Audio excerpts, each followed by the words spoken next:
We're not going to fight over every last appointment. We're not going to agonize. Kristi Noem, dog killer, is now going to be heading Homeland Security. Fine, let her screw that up. Little Marco, State Department, fine. I can just imagine what Putin's going to think of him. On and on. I'm not particularly alarmed by these people because, of course, they're ridiculous. Of course, they're underqualified. Of course, they are completely empty-headed. But that's who Trump wants in those positions. And I think I will save my outrage for when they do outrageous things. Hi, this is Jen Rubin, and this is Jen Rubin's Green Room. For those of you who are watching and not listening, you will notice the large purple cast on my wrist. And therein lies the explanation for why I've been laying a little bit low recently. It's not because I'm depressed, although there have been moments of depression. And it's not because I fear Donald Trump is going to deport me, although he might. It's because I broke my wrist and took quite a tumble. So I am on the mend, and once again am immensely grateful for that part of the American medical system that works very well if you have insurance, even poor insurance. And for all the doctors and nurses and physical therapists, it does take a village to put together a wrist again. So I am on the mend, and I am in fighting form once again. So let me share a few thoughts post-election with you.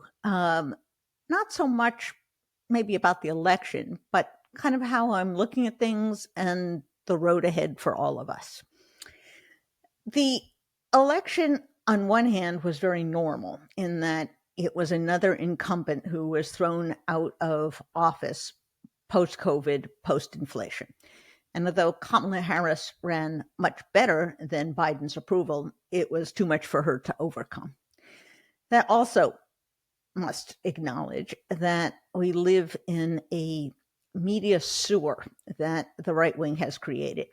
And we're going to spend some time over the next year looking at that, what it entails, what they've created, how they've bamboozled people, how utterly uninformed his voters are. 70% of people who read newspapers voted for Kamala Harris. The people who are the most uninformed, and there's actually been poll work done on this from Reuters Ipsos, the more likely they are to vote for Trump, because ignorance, confusion, fear is how they operate and how they attain power. And that's why they spent $100 million on anti-trans ads. It wasn't because this was an actual issue. They decided to make it an issue and to throw the fear of God literally into many of their supporters. So that's part of the explanation. And then, of course, we have to come to terms with the fact that African Americans didn't vote for Donald Trump. Their economic situation on average is worse than blacks. Women in greater proportion voted for Kamala Harris. Their economic situation is worse on average than most men. Yes, we are a deeply misogynistic, racist country, and we've never dealt with that. We've never had a truth commission. We've never had de-Ba'athification as they did in Iraq after the Iraq War. We live with this, and we will never get past it because we are unwilling to come to terms with this deep, dark, hideous strain in American society. And we're not going to remove it, and we're not going to change most Americans. So we're going to have to figure out how to operate and how to defend people who are now going to be the victims of Donald Trump. Some of the same people who kept telling themselves, oh, he's going to deport other people. He doesn't mean me. He doesn't mean grandma. He doesn't mean the nice kid who cuts my lawn down the street. He doesn't mean the cleaning crew. He doesn't mean those people. Well, they're going to perhaps have an awakening. For those people who didn't really understand how tariffs work, well, I guess they're going to find out. Actually, retailers are already raising their prices. So let's pivot now to how I think I'm going to conduct myself and focus in the months ahead. Trump and his people have all the power. They have all the responsibility. And when they fuck it up, as they will, badly, embarrassingly, horribly, to the detriment of millions of people who were fooled into voting for them, we will be there to point it out and to defend the people who are truly the innocent. the deportees, members of the press who are targeted, the poor, people who are deprived of government benefits, and much, much worse. We'll be there. They have to be held accountable, and we have to defend the most defenseless among us. But I'm not going to spend my time focusing on Donald Trump. I cannot go through 4 more years, and you don't need to go through 4 more years following every stupid ass tweet, every insane statement, and frankly, every ridiculous nominee. We're not going to fight over every last appointment. We're not going to agonize. Kristi Noem, dog killer, is now going to be heading Homeland Security. Fine, let her screw that up. Little Marco, State Department, fine. I can just imagine what Putin's going to think of him. On and on. I'm not particularly alarmed by these people because, of course, they're ridiculous. Of course, they're underqualified. Of course, they are completely empty-headed. But that's who Trump wants in those positions. And I think I will save my outrage for when they do outrageous things.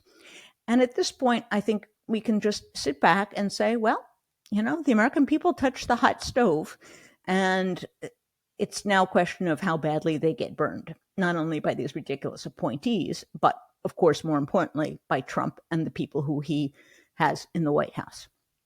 So we're not going to, I think, focus on every bit of minutia coming out of him. And God knows we're not going to focus on everything that Fox News says and Tucker Carlson says and Joe Rogan says. That's part of the problem, is they have got us to the point where we are providing an echo chamber for their echo chamber.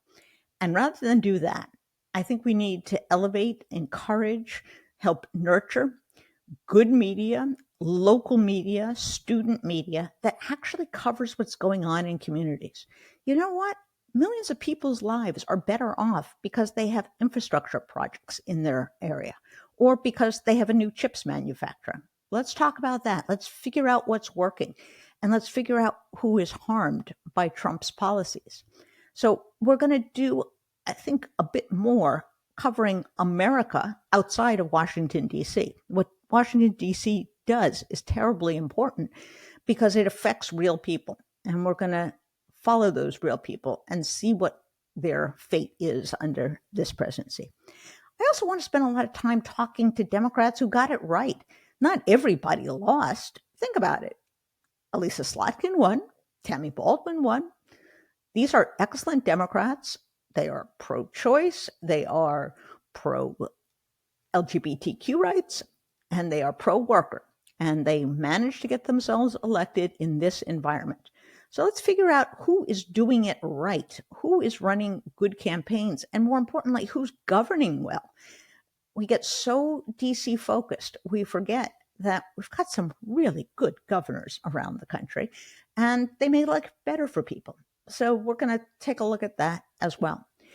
And finally, I think we want to do something that, frankly, Trump has prevented us from doing, and that is focusing on the long term.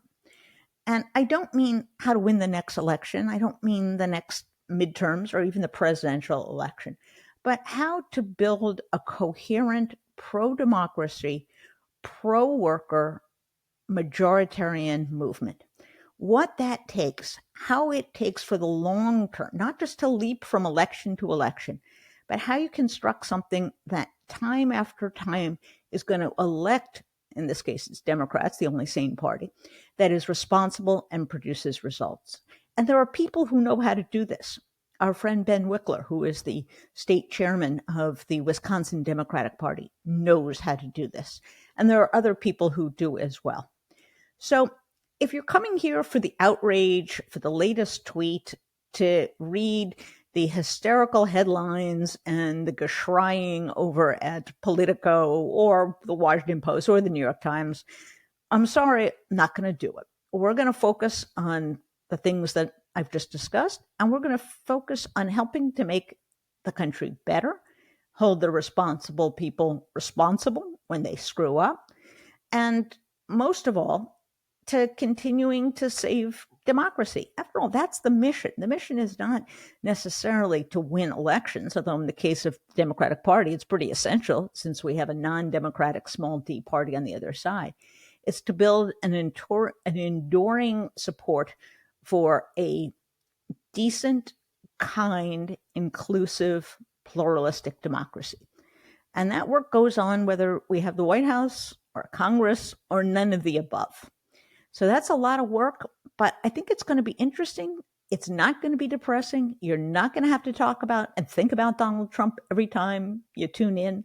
So if you're looking for something different, and if by chance, I know you guys, you've been hiding from cable TV news and not even reading your newspaper because you cannot take this coverage, you'll still have this place. And this will be a refuge for sanity, for constructive ideas, for debunking the right, and for defending our fellow Americans. So if that sounds good, come on back, tell your friends. They can listen and follow us wherever they get their podcasts. Bye-bye.